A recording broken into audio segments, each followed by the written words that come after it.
Memorizar 1000 escrituras no sirve de nada. Conocer cada regla moral tampoco sirve para avanzar. La enseñanza y la mente siguen separadas tristemente. Siempre hay una brecha enorme ahí. Atisa dice que las instrucciones esenciales siempre ganan. ¿Quién fue este maestro? Atisa Dipankarashvijnana, el gran erudito indio del siglo XI que cruzó el Himalaya para revitalizar el budismo en el Tíbet, comprendió que la erudición vacía es un callejón sin salida. Él sintetizó el Lojong, el adiestramiento mental en 7 puntos. No son teorías. Son dardos directos al ego. Mientras no apliquemos el método, mientras no miremos hacia adentro, mientras no soltemos el orgullo, la teoría será solo un adorno. ¿De qué sirve debatir sobre la vacuidad si ante el menor insulto estallamos en ira? ¿De qué sirve conocer los textos sagrados si el corazón sigue frío? Absurdo. Las instrucciones esenciales reducen la inmensidad de las escrituras a píldoras de práctica pura, a consignas cortas que se activan en el fango de la vida diaria. Transformar la adversidad en el camino, esa es la clave de su legado. El resto es ruido. Saber es fácil. Practicar es lo difícil. El video de hoy tiene la misión de entender estas directrices ancestrales. Queremos descubrir cómo aplicar este conocimiento milenario diariamente. La meta es cerrar esa brecha, esa distancia entre la teoría y la práctica, porque saberlo todo actualmente es un error tonto, muy tonto. Es como estudiar detalladamente una semilla frágil. Mide su tamaño milimétricamente con sumo cuidado. Pesa su masa en una balanza perfecta. Anotas todos los datos posibles. Dibujas cada surco de su fina corteza exterior. La clasificas en un catálogo inmenso de botánica. Memorizas su nombre en latín, su familia filogenética, sus propiedades químicas teóricas. Te conviertes en un experto de biblioteca, alguien que puede disertar durante horas sobre la germinación sin haber tocado jamás la tierra. Pero la taxonomía no alimenta. El catálogo no da frutos. El agricultor analfabeto, con las uñas negras de lodo y la piel curtida por el sol, sabe algo que el académico ignora. Sabe cuando la tierra está lista. Sabe escuchar el cielo. ¿Sabe esperar en silencio? ¿Quién tiene el verdadero conocimiento? ¿El que clasifica la semilla o el que se funde con ella en el ciclo de la siembra? La teoría dibuja la flor, la práctica la hace brotar. Pero mirarla fijamente no hace crecer las raíces. Guardarla en una caja de cristal tampoco funciona. Hay que plantarla en la tierra oscura, en la tierra húmeda. Hay que dejar que se rompa, que la humedad la desintegre por completo. Solo así brota la vida verde brillante. La información acumulada no transforma el mundo interior. El conocimiento superficial es una ilusión pasajera engañosa. Es un adorno inútil para la identidad construida. La teoría sin experiencia crea falsos avances.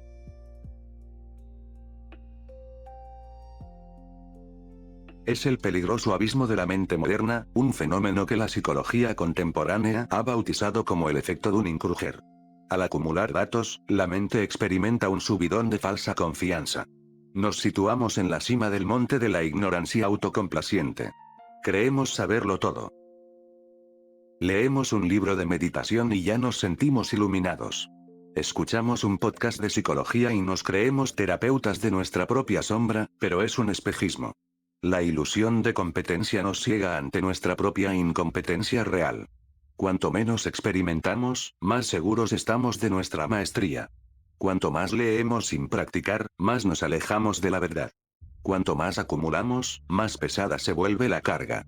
El ego se disfraza de sabio para evitar el doloroso y humillante proceso de aprender de verdad. Creemos avanzar cuando solo damos vueltas en círculos, círculos cerrados e interminables. Es un autoengaño sumamente peligroso para la mente. La ilusión de sabiduría es una trampa cruel. Leer mapas no equivale a caminar el territorio escabroso. Es un simple disfraz, un disfraz social muy bien elaborado. Reprimir impulsos no significa haberlos eliminado realmente. La mente debe desencantarse del ciclo vital agotador. Debe sentir un cansancio profundo y muy real, un cansancio que cala en los huesos. Si no, la rueda gira eternamente sin fin. Esta es la rueda del samsara, el ciclo perpetuo de muerte y renacimiento que la filosofía budista describe con precisión quirúrgica. Torbellino incesante alimentado por los 3 venenos del alma, la ignorancia, el apego y la aversión. Giramos y giramos. ¿Por qué? Porque buscamos la felicidad en los mismos lugares donde siempre hemos encontrado sufrimiento. Una y otra vez, nos aferramos a lo transitorio esperando que sea eterno, y cuando cambia, porque todo cambia, nos desesperamos. Es la rueda de la existencia condicionada, un carrusel de ilusiones y desencantos donde cada acción ciega genera un nuevo eslabón de la cadena. Romper este ciclo requiere detener la inercia. Requiere mirar de frente el abismo. Las mismas aflicciones regresan una y otra vez. El comportamiento intachable no elimina la raíz venenosa, solo oculta el problema bajo una superficie pulida, una superficie brillante. Tarde o temprano la aflicción volverá a brotar. Nada la detiene sin una intervención interna profunda. La domesticación externa no cambia la naturaleza salvaje. Una jaula de oro sigue siendo una jaula opresiva, totalmente opresiva. Ese desencanto del mundo suena muy abstracto. Llevemos esto a una experiencia física inmediata. Cierren los ojos un solo momento en silencio. Imaginen sostener una piedra muy pesada ahora mismo. Una roca áspera que lastima las palmas desprotegidas. Los músculos de los brazos arden de dolor por el peso constante.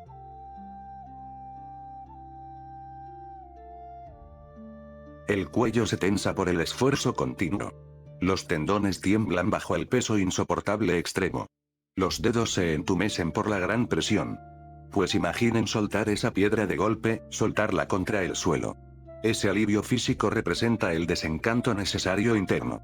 Es dejar caer una carga inmensa y absurda. Ya no hay esfuerzo por mantener apariencias, ya no hay agotamiento por luchar sin sentido. Es una liberación total del peso diario constante. El desencanto no es tristeza ni apatía sombría, es simplemente dejar de cargar rocas inútiles, es soltar aquello que nos hunde sin piedad. Aliviar ese peso físico aclara la mente cansada. Sentimos que respiramos aire puro por primera vez. Atisa dice que debemos cuidarnos de trampas muy específicas: la ganancia, la pérdida, la fama y la temida irrelevancia pública. Este sabio indio, cuyo nombre resuena en los templos de las cumbres nevadas como un faro de pragmatismo espiritual, estructuró estas trampas en lo que la tradición budista denomina los 8 dharmas mundanos o las 8 preocupaciones que encadenan la mente al sufrimiento cotidiano. No son meras sugerencias morales. Son diagnósticos clínicos de la neurosis humana. Atisa comprendió que el ser humano pasa su vida entera, desde el amanecer hasta el último suspiro, atrapado en una oscilación pendular absurda. ¿Por qué nos obsesionamos con acumular objetos que acabarán en el polvo? ¿Por qué tememos tanto que nuestro nombre sea olvidado? Estas trampas operan en parejas de opuestos, un juego de espejos diseñado para mantenernos dormidos. La ganancia material nos emborracha de una falsa seguridad, mientras que la pérdida nos sume en una desesperación desproporcionada. La fama, ese eco vacío en un camión de almas solitarias, nos eleva a altares de humo, y su contraparte, la irrelevancia pública, nos aterroriza como si fuera la muerte misma, la nada absoluta. La mente oscila. El corazón sufre. La alabanza, la crítica, el placer y el dolor nos controlan. Psicológicamente, estas fuerzas actúan como un sistema invisible de condicionamiento operante, una correa invisible que tira de nosotros a cada instante. Somos como perros de Pavlov. Reaccionamos al estímulo. Cuando recibimos alabanzas, nuestro cerebro libera una ráfaga de satisfacción que infla instantáneamente el autoconcepto. Nos sentimos invencibles, superiores, validados. Pero es una trampa de arena movediza. ¿Qué ocurre cuando llega a la crítica? El castillo de naipes se derrumba. La menor desaprobación, incluso un gesto sutil de desdén, desata una tormenta de cortisol, activando las mismas áreas cerebrales asociadas al dolor físico. El dolor nos repliega. El placer nos ciega. Vivimos en una constante huida de la incomodidad y en una persecución frenética del gozo sensorial inmediato. Este mecanismo biológico de supervivencia, diseñado originalmente para alejarnos de los depredadores y acercarnos al alimento, se ha desvirtuado por completo en la civilización moderna. Ya no corremos para salvar la vida. Corremos para salvar la autoimagen. Es un desgaste absoluto. Una esclavitud voluntaria. Vivimos rebotando ciegamente entre estos extremos opuestos diarios. Buscamos el halago y huimos del rechazo constantemente. Sufrimos por ganar un poco de dinero extra. Lloramos por perder una posición social imaginaria. Perseguir esto arruina cualquier virtud cultivada previamente. Es como regar una maleza maldita y venenosa que lo invade todo y ahoga a las flores de la verdadera práctica interna. La mala hierba consume todos los nutrientes valiosos, todo el esfuerzo se vuelve muy superficial y frágil. Quedamos atrapados en la espuma sucia, en ese río agitado. Nunca llegamos a las aguas profundas y serenas.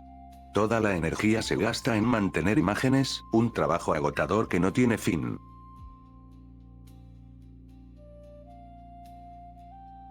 La mente enferma persiguiendo sombras sin valor real.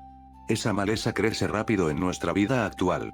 Nos angustiamos por validación en redes sociales digitales, por los likes y todo eso.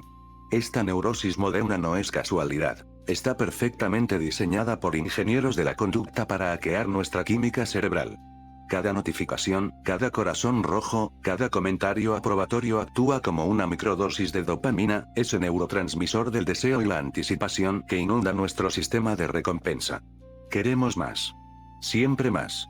Es un bucle de retroalimentación infinita. ¿Por qué nos sentimos tan vacíos cuando la pantalla permanece en silencio? Porque la ausencia de interacción digital se procesa en el cerebro como exclusión social, un peligro ancestral que en la prehistoria significaba la muerte fuera de la tribu. ¡Qué ironía! Buscamos conexión en un desierto de pantallas frías.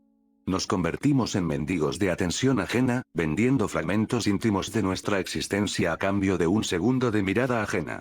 La dopamina sube. La autoestima baja. El ciclo se repite sin piedad. Tememos no ser invitados a eventos de importancia. Gastamos energía defendiendo opiniones frente a completos extraños. Todo esto es maleza robando nutrientes vitales internos. Atisa redefine conceptos básicos de manera muy radical.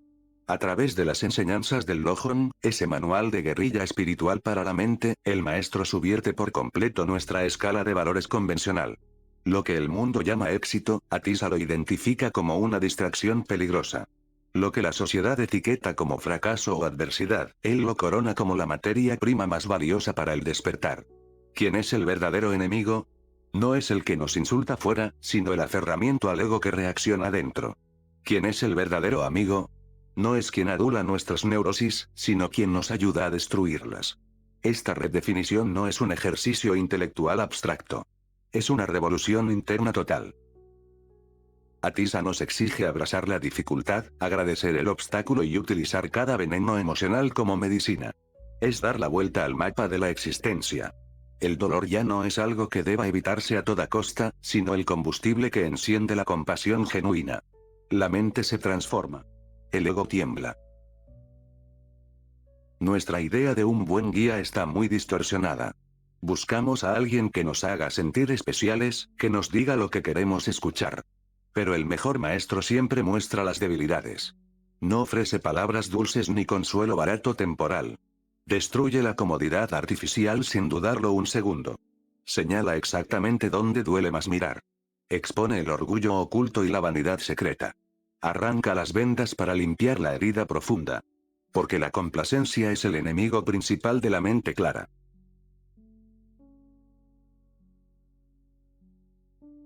Los mejores amigos son la atención plena constante, la vigilancia ininterrumpida de la mente inquieta. ¿Cómo se traduce esta vigilancia en el fango del día a día? ¿Cómo sostener el timón cuando la tormenta de la rutina arrecia? No se trata de retirarse a una cueva silenciosa en la cima de una montaña lejana, un lujo inaccesible para la mayoría de nosotros, sino de colonizar los espacios cotidianos con la luz de la presencia. La práctica comienza en lo pequeño. En lo mundano. El cepillado de dientes, el trayecto ruidoso en el metro, el acto mecánico de lavar los platos, cada acción ordinaria se convierte en un templo de entrenamiento. La respiración ancla. El cuerpo siente. La mente divaga. Y ahí es donde ocurre el milagro. En lugar de frustrarnos ante la dispersión, simplemente observamos el desvío sin juzgar. Aplicamos micropausas de 3 respiraciones a lo largo de la jornada para escanear el estado físico y emocional. ¿Está la mandíbula apretada? ¿Están los hombros rígidos? ¿Por qué corremos si no hay prisa? Al hacernos estas preguntas, rompemos el piloto automático. Una vez que detenemos la inercia del hacer, una vez que sintonizamos con el latido del presente, una vez que habitamos el cuerpo plenamente, la mente inquieta encuentra su hogar. El silencio responde. Esa es la verdadera red de seguridad infranqueable. Los amigos mundanos suelen fomentar nuestras distracciones habituales. Nos invitan a olvidar la realidad momentáneamente, a evadirnos. La atención plena nunca nos deja escapar fácilmente. Nos obliga a ver la realidad totalmente desnuda. El proceso de limpieza requiere valentía extrema.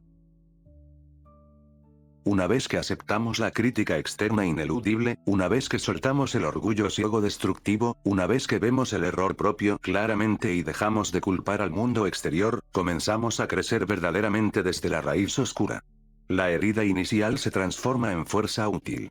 El ego deja de dictar cada reacción defensiva. Dejamos de proteger una autoimagen totalmente irreal. La vulnerabilidad se convierte en una herramienta muy poderosa. La psicología moderna ha desmantelado el viejo mito de que mostrarse vulnerable equivale a debilidad. Todo lo contrario. La vulnerabilidad es, en realidad, la medida más exacta del coraje. ¿Qué requiere más valor? ¿Esconderse tras una armadura de aparente perfección o presentarse ante el mundo con el corazón descubierto? Al despojarnos de las máscaras defensivas, esas que construimos para protegernos del rechazo, abrimos la puerta a la conexión humana auténtica. El miedo aísla. La máscara pesa. La autenticidad libera. Cuando nos permitimos decir no sé, tengo miedo o necesito ayuda, desactivamos el juego del poder y la manipulación. Nos volvemos reales. En el ámbito del autoconocimiento, esta apertura nos permite mirar nuestras propias sombras sin la necesidad neurótica de justificarlas o esconderlas bajo la alfombra del autoengaño. ¿Cómo pretendemos sanar una herida que nos negamos a mirar? ¿Cómo podemos ser amados por lo que somos si solo mostramos lo que pretendemos ser? Una vez que abrazamos nuestra fragilidad, una vez que aceptamos la posibilidad de ser heridos, una vez que dejamos de fingir una fortaleza de cartón piedra, descubrimos que el verdadero poder reside en la capacidad de permanecer abiertos a pesar de todo. La coraza rígida se agrieta y entra luz.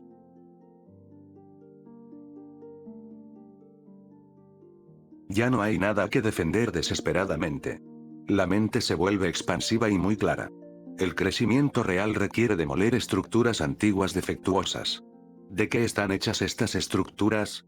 Se trata de un entramado invisible de patrones cognitivos disfuncionales y creencias limitantes que hemos arrastrado desde la infancia, verdaderos dogmas inconscientes que dictan nuestro comportamiento sin nuestro consentimiento.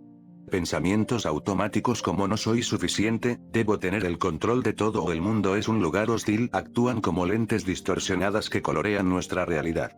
El pensamiento miente. La creencia limita. La mente obedece. Para demoler este andamiaje defectuoso, primero debemos aprender a identificarlo en el momento exacto en que se activa. ¿Por qué reaccionamos con tanta ira ante un comentario inocente? ¿Qué miedo subyacente se está activando aquí? La reestructuración cognitiva no es un proceso intelectual cómodo, es una demolición activa.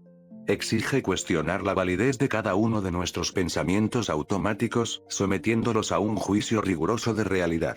Una vez que desafiamos la veracidad de nuestras viejas narrativas, una vez que desmontamos las trampas de la generalización y el catastrofismo, una vez que nos atrevemos a escribir una nueva historia basada en hechos y no en miedos, el viejo edificio se derrumba. El espacio queda libre. Construir sobre cimientos podridos garantiza el derrumbe inminente. La base debe limpiarse de toda ilusión dañina. El sufrimiento mismo se convierte en la herramienta principal. Los peores obstáculos son motivadores ideales. Tendemos a huir de las grandes dificultades constantemente, pero son precisamente estas las que rompen bloqueos. Decir que el sufrimiento es útil suena muy duro, casi cruel. La gente no quiere lecciones, quiere alivio inmediato. A nadie le gusta sentir dolor extremo y necesario. Sin embargo, enfermedades y sufrimientos impulsan el desarrollo, rompen la complacencia de una vida fácil y engañosa. Muestran la extrema fragilidad de la condición humana. Cuando el cuerpo falla, la prioridad cambia drásticamente. Las distracciones triviales pierden todo su atractivo inmediato. El sufrimiento corta de raíz la pérdida de tiempo. Nos obliga a mirar hacia el interior rápidamente, sin excusas. Es un despertador ruidoso e imposible de ignorar.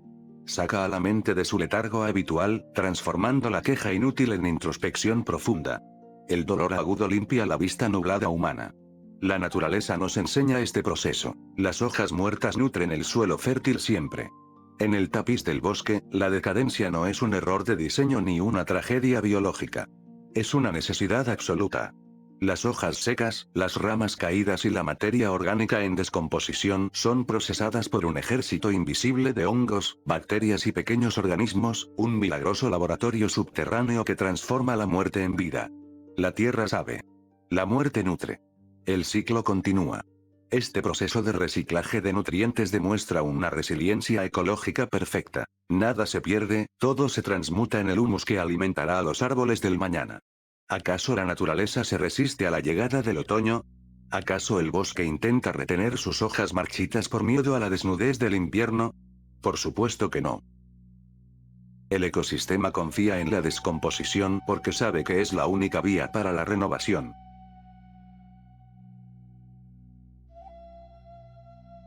Del mismo modo, nuestras crisis personales, nuestros fracasos y nuestros dolores no son desvíos del camino, sino el material orgánico necesario para fertilizar nuestro desarrollo.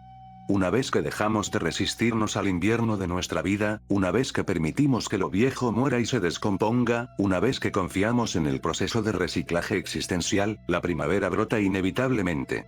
La putrefacción oscura alimenta la nueva vida emergente. El sufrimiento es abono para la mente, un potente fertilizante. Todo dolor se recicla en sabiduría profunda útil.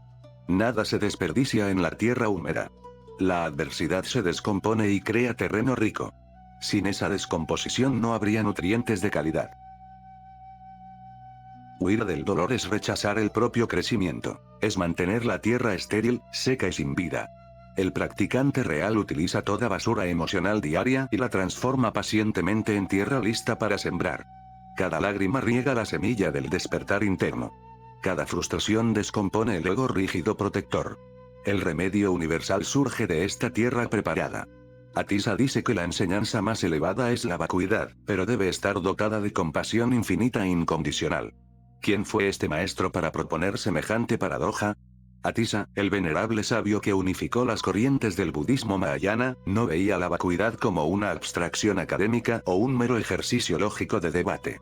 Para él, la vacuidad, shunyata, y la compasión, karuna, eran las dos alas de un mismo pájaro. ¿Puede un ave volar con una sola ala? Imposible. Atisa recibió estas transmisiones tras un peligroso viaje de 13 meses por mar hacia Sumatra, donde estudió con el maestro Serlingpa. Allí comprendió que la realización de que las cosas carecen de una existencia intrínseca e independiente no es un fin en sí mismo, sino el catalizador definitivo para abrir el corazón sin reservas. La sabiduría ve que no hay un yo sólido que defender. La compasión actúa en consecuencia. Ambas cosas caminan siempre de la mano inseparablemente. La vacuidad sin compasión es un vacío aterrador. Es el abismo helado del nihilismo absoluto, lo que en sánscrito se conoce como Ukchedavada, una distorsión filosófica donde nada importa, las acciones carecen de consecuencias éticas y el dolor ajeno se vuelve irrelevante. Un desierto espiritual estéril. Si todo es vacío, ¿por qué ayudar a quien sufre? ¿Por qué actuar con bondad?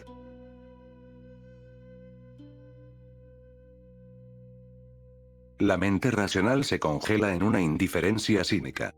El vacío asusta. Se convierte en una justificación intelectual para la apatía y el desapego frío, una desconexión patológica disfrazada de iluminación.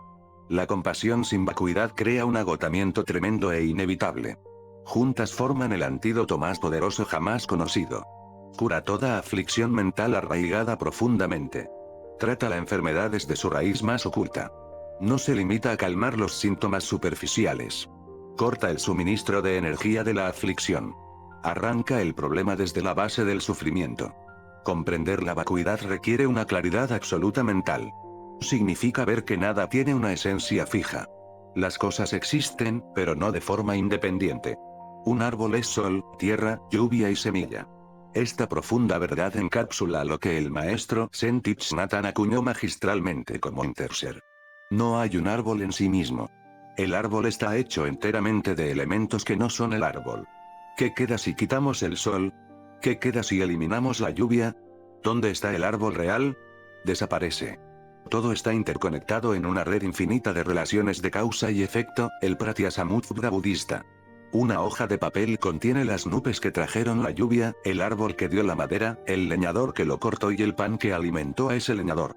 El universo entero interés en esa hoja. Nada existe por sí solo. Si quitas esos elementos, el árbol desaparece por completo. Nuestra identidad también es una mezcla temporal fluida. Y si todo carece de existencia independiente, nada atrapa. Es como intentar agarrar niebla densa con las manos. Las manos se cierran firmemente sobre el aire. El sufrimiento viene de intentar retener sombras oscuras, de solidificar lo que es naturalmente líquido. Intentamos atrapar el agua del río con redes torpes. El esfuerzo genera frustración, dolor y mucha ansiedad. Comprender la vacuidad relaja las manos apretadas instantáneamente. Deja que la niebla pase sin intentar detenerla. Soltar la ilusión de solidez desarma conflictos prolongados. El sufrimiento siempre necesita algo sólido a que aferrarse. Si la solidez es ilusión, el sufrimiento colapsa rápido. Se queda sin un terreno donde echar raíces venenosas. La mente deja de crear monstruos de sombras.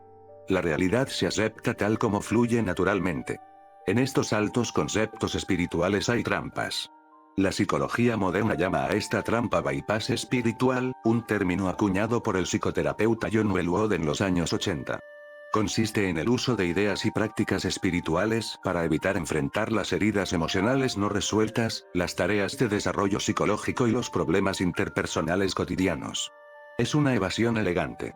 Nos escondemos detrás de la meditación para no hablar con nuestra pareja.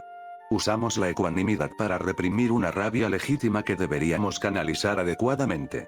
¿Por qué enfrentarnos al barro de nuestra infancia si podemos flotar en la vacuidad teórica?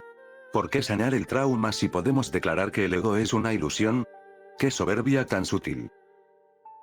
Una vez que usamos lo sagrado como escudo contra lo humano, una vez que preferimos la trascendencia prematura al trabajo psicológico honesto, una vez que convertimos el silencio en un muro defensivo, nos estancamos en una madurez artificial. Muchos dicen comprender la vacuidad profundamente hoy en día. Presumen de un alto grado de elevación falsa. Dicen haber superado todas las ilusiones mundanas comunes, pero siguen enojándose por cosas pequeñas e insignificantes. Se molestan por cualquier cosa sin valor práctico alguno. Engañan a otros y a sí mismos constantemente. La realidad expone sus mentiras sin piedad alguna. El día a día los delata. Sus reacciones automáticas revelan su verdadero nivel interno. Una ofensa menor desata una furia desproporcionada. El orgullo herido demuestra que el ego sigue intacto. La vacuidad fingida es una trampa muy peligrosa. ¿Qué es realmente esta vacuidad impostada? ¿Es acaso un logro del espíritu o simplemente una máscara de hielo para ocultar un volcán en activo? No es más que una simulación intelectualizada de la desafección, un intento desesperado del ego por declararse muerto antes de haber siquiera aprendido a vivir.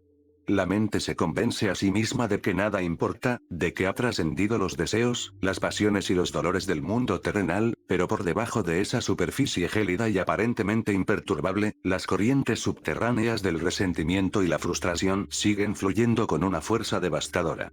Menuda iluminación de pacotilla. Psicológicamente, este fenómeno produce una disociación severa. El individuo se desconecta de sus emociones reales, reprimiendo su humanidad bajo el pretexto de una supuesta realización espiritual. El dolor se niega. La rabia se maquilla. El miedo se disfraza de desapego. Pero la represión no es transmutación. Jamás lo ha sido.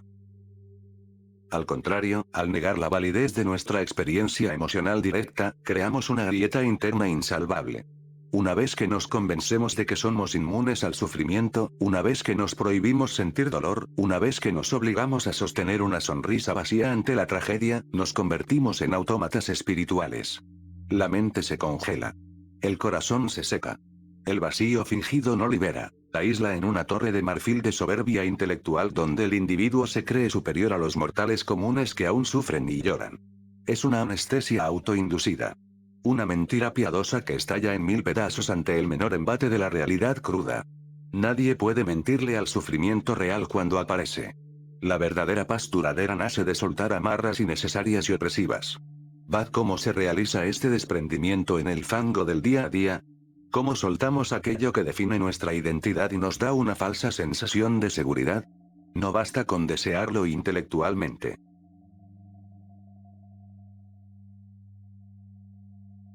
El desapego requiere un método riguroso, una estrategia práctica y despiadada. La primera herramienta es el inventario de dependencias. Consiste en sentarse en silencio y redactar una lista honesta, sin anestesia ni justificaciones, de todas aquellas cosas, personas o estatus cuya pérdida potencial nos genera terror. ¿Es el coche nuevo? ¿Es la aprobación de un socio? ¿Es la necesidad obsesiva de tener siempre la razón en una discusión de sobremesa? Identificar el ancla es el primer paso para romper la cadena. El apego asfixia. La posesión posee. Una vez identificadas estas amarras, debemos aplicar la práctica de la privación voluntaria. No se trata de autoflagelarse, sino de demostrarle a la mente que puede sobrevivir, e incluso prosperar, sin aquellos elementos que consideraba indispensables. Pasa un fin de semana sin tecnología. Viste ropa sumamente sencilla. Come alimentos básicos sin condimentos sofisticados. Ayuna del aplauso ajeno. Otra estrategia fundamental es la redirección de la propiedad mental. Consiste en cambiar la narrativa interna del esto es mío al esto me ha sido prestado por un instante. El coche, la casa, la juventud, la salud, todo es un préstamo temporal del universo. ¿Por qué sufrir por devolver lo que nunca fue nuestro? ¡Qué locura! Finalmente, la generosidad radical actúa como el bisturí definitivo.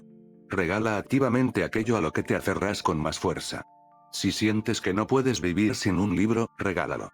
Si acumulas dinero por miedo al futuro, dona una parte significativa a quien lo necesite hoy. Una vez que entregamos lo que tememos perder, una vez que abrimos voluntariamente las manos, una vez que desafiamos el instinto de acumulación, la mente experimenta un alivio indescriptible. El nudo se deshace. El aire vuelve a entrar en los pulmones. La verdadera comprensión se manifiesta físicamente sin esfuerzo. La verdad suaviza el cuerpo y el habla como algodón pisado o sopa muy caliente reconfortante. Quita la rigidez defensiva de la postura corporal. Elimina la dureza del carácter cerrado y hostil. Quien entiende realmente se vuelve muy flexible internamente. Pierde la necesidad de pelear por nimiedades diarias. Su presencia transmite una calma cálida y nutritiva. No hay ángulos afilados en sus palabras amables, ni tensión oculta en sus interacciones habituales. La mente relajada relaja también todos los músculos. El aferramiento crea una coraza pesada y dolorosa. Soltar la identidad rígida permite fluir con las circunstancias. Ya no hay ofensa si no hay ego. La ofensa resbala como agua sobre piedra pulida. La paz interna modifica la presencia externa totalmente. Comprender la vacuidad trae generosidad ininterrumpida y natural. Sin aferramiento no hay deseo de poseer nada superfluo. Dar se vuelve algo natural, lógico y espontáneo. Ya no existe el miedo a perder recursos. La paciencia surge al no sentirse atacado personalmente. La moralidad fluye sin esfuerzo ni represión. La perseverancia no agota, sino que da alegría. Todo esto nace orgánicamente de ver la realidad. No es una lista de tareas agotadoras impuestas. Es la consecuencia natural de soltar la ilusión. No tiene sentido aferrarse, acumular polvo o temer perder algo irreal. La mente se libera de estas pesadas cargas.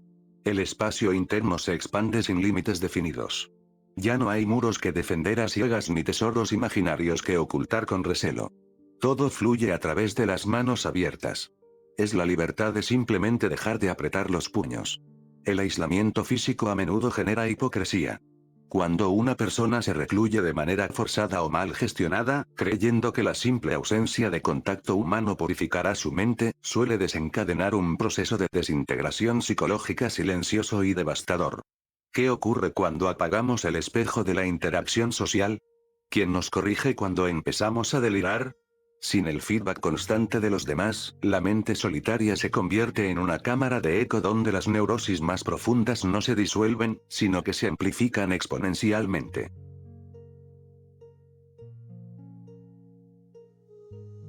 El aislamiento mal canalizado engendra monstruos.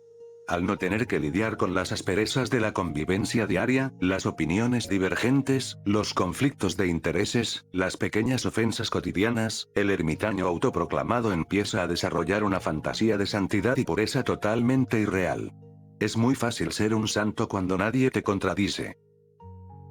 Pero esa pureza es de papel.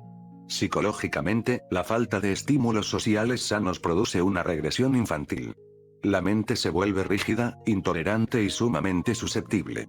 El menor contacto posterior con el mundo exterior se percibe como una agresión intolerable. Aparece la paranoia. Se consolida la misantropía. El individuo confunde su incapacidad para relacionarse con un elevado nivel de desapego espiritual. ¡Qué trágica ceguera!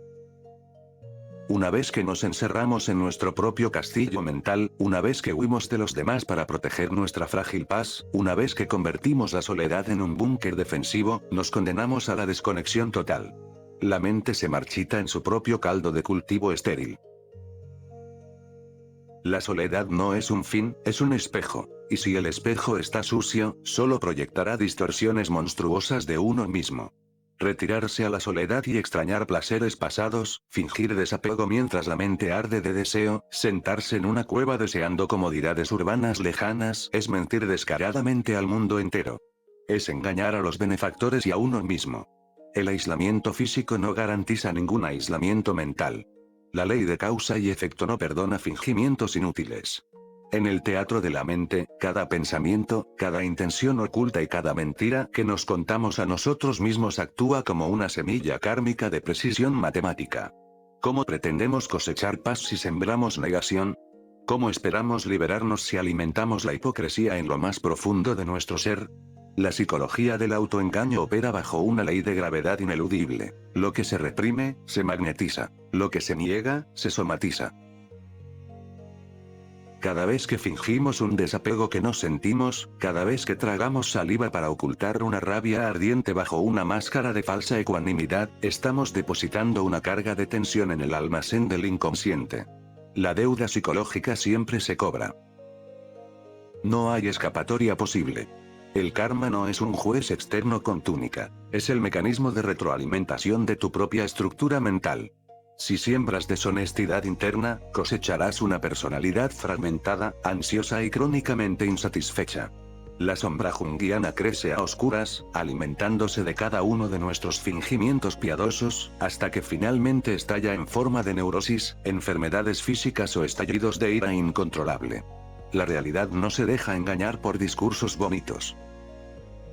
Una vez que comprendemos que cada autoengaño genera un sufrimiento futuro inevitable, una vez que asumimos la responsabilidad radical de nuestras intenciones más ocultas, una vez que dejamos de maquillar la podredumbre interna con flores de plástico espirituales, la ley de causa y efecto deja de ser una condena para convertirse en el camino de la verdadera liberación.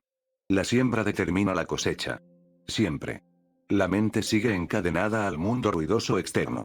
Es una puesta en escena ridícula y trágica.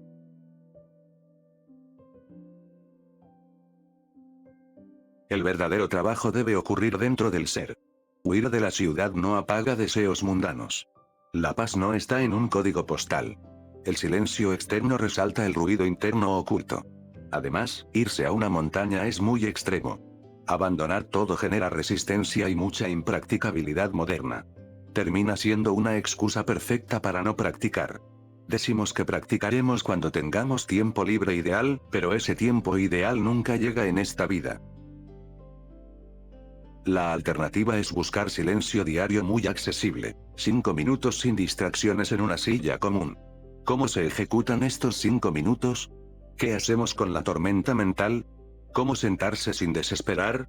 Para el principiante, el hogar no es un santuario, sino un campo de batalla lleno de estímulos. La primera técnica es la respiración contada, un método simple pero infalible, que consiste en inhalar profundamente sintiendo el aire expandir el abdomen y exhalar contando mentalmente del 1 al 10. Si la mente se distrae en el número 4, simplemente regresamos al 1. Sin juzgar. Sin castigarse. Volver es avanzar. Otra técnica sumamente eficaz es el escaneo sensorial rápido, donde fijamos la atención exclusivamente en los puntos de contacto del cuerpo con la silla. El peso de los muslos, la presión de la espalda, el roce de la ropa sobre la piel. Sentir es real. Pensar es abstracto. También podemos recurrir al etiquetado de pensamientos, una herramienta psicológica donde cada vez que surge una preocupación o un recuerdo, le ponemos una etiqueta mental rápida, como planificando, recordando o juzgando, y lo dejamos pasar como una nube arrastrada por el viento. No te enganches. Deja que pase. Una vez que nos sentamos con esta disposición humilde, una vez que dejamos de exigirnos una mente en blanco absoluta, una vez que aceptamos el ruido ambiental como parte del paisaje, una vez que nos permitimos simplemente ser durante 300 segundos, el milagro de la calma empieza a germinar en el rincón más insospechado de la casa. Solo siéntate. Solo 5 minutos para observar los propios pensamientos, sin teléfono cerca, sin interrupciones constantes molestas. Un breve refugio interno diario en medio del caos. Ese pequeño espacio constante crea grietas de luz. Permite ver la maquinaria mental en pleno funcionamiento. Es un retiro minúsculo vital. La consistencia pequeña supera al gesto grandioso y espectacularmente vacío. 5 minutos reales valen más que un retiro falso. Es un hábito que transforma la percepción diaria. Atisa dice que no midamos los años ni los meses de práctica continua sin fallos.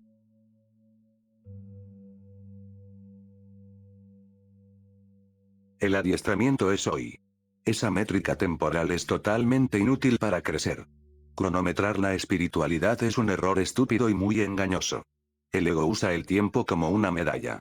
Hay que medir las aflicciones internas constantemente. Hay que observar si disminuyó el enfado repentino. Hay que notar si cesó el orgullo ciego.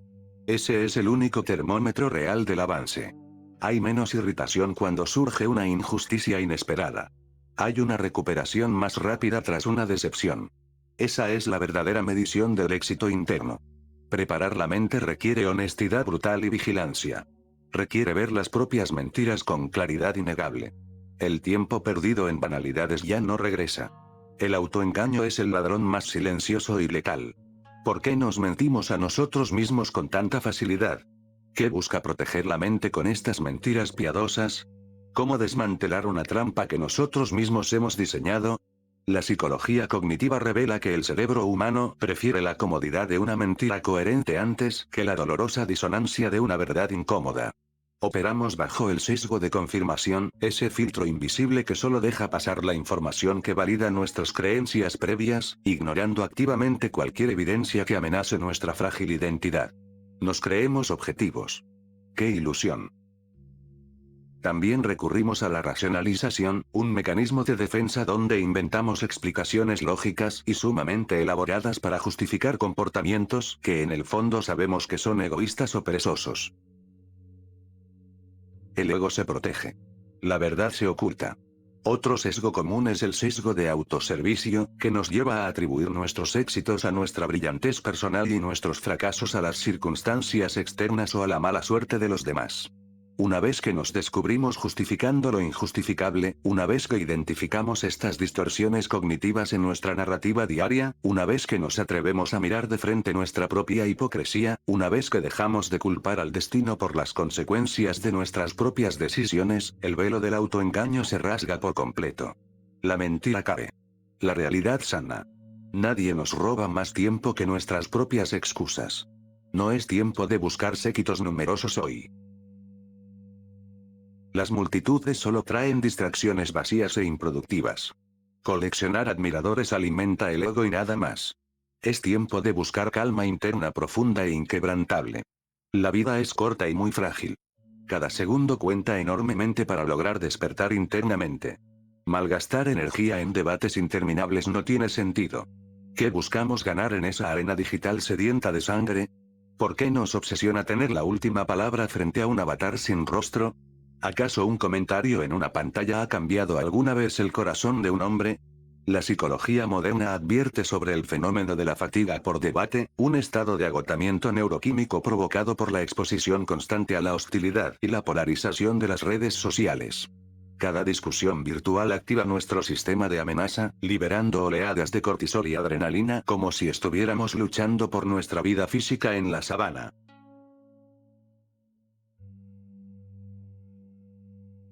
El cuerpo sufre. La mente se agota. Este desgaste digital destruye nuestra capacidad de atención y erosiona la empatía, sumergiéndonos en un estado de irritabilidad crónica que luego descargamos sobre las personas que realmente nos rodean. Una tragedia moderna.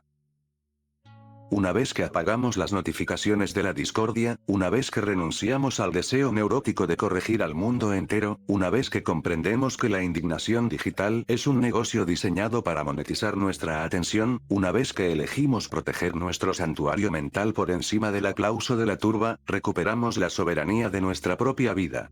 El silencio es poder. Convencer a extraños de nuestras creencias es una total pérdida de tiempo. La muerte no espera que estemos listos. No respeta nuestros planes a largo plazo nunca. Corta el hilo sin previo aviso ni piedad. Los proyectos inconclusos pierden toda su relevancia. Las discusiones triviales se vuelven polvo en un instante. ¿Cuántas veces hemos sacrificado nuestra paz interior en el altar de una disputa insignificante? Nos enredamos en un torbellino de palabras, buscando desesperadamente tener la última palabra en conflictos que, apenas unas horas después, habrán perdido cualquier relevancia. Es una erosión silenciosa de la salud mental, un desgaste constante que, como el goteo incesante sobre la piedra, termina por agrietar nuestro equilibrio emocional. Cuando nos dejamos arrastrar por la banalidad de un desacuerdo laboral o la fricción innecesaria con un ser querido, nuestro sistema nervioso se mantiene en un estado de alerta constante, elevando los niveles de cortisol y drenando nuestra capacidad de empatía. ¿Por qué otorgamos tanto poder a lo efímero? ¿Por qué permitimos que el ego, ese juez implacable y hambriento de validación, dicte nuestra reacción ante una ofensa menor? La psicología nos enseña que estas interacciones no solo dañan nuestras relaciones, sino que fragmentan nuestra propia identidad, obligándonos a defender una postura que, en el fondo, sabemos que carece de importancia. Por eso, la práctica esencial no puede esperar. Cada respiro es una oportunidad única para soltar. La respiración diafragmática, lejos de ser un simple acto biológico, actúa como un ancla neurobiológica para el sistema parasimpático. Al inhalar profundamente, expandiendo el abdomen y permitiendo que el diafragma descienda, enviamos una señal inequívoca a nuestro cerebro de que no hay peligro real, un mensaje de calma que neutraliza la respuesta de lucha o huida. Es una técnica de mindfulness que transforma la tensión física en una presencia consciente. Cada ciclo respiratorio nos permite observar la angustia como quien mira pasar una nube, sin intentar retenerla ni rechazarla, simplemente dejando que el aire fluya. El presente es el único lugar donde ocurre el cambio. La terapia cognitivo-conductual ha demostrado que la atención plena no es una evasión, sino una inmersión radical en la realidad. Es en el aquí y ahora donde los patrones de pensamiento disfuncionales pueden ser identificados y, finalmente, desmantelados. Si no habitamos el presente, ¿dónde estamos? ¿Acaso estamos viviendo en la memoria de un pasado irrecuperable o en la ansiedad de un futuro que aún no existe? El cambio conductual exige esta presencia, esta capacidad de observar el mecanismo de nuestra propia mente sin juicio, permitiendo que la neuroplasticidad actúe en nuestro favor. La urgencia no debe generar pánico, sino acción.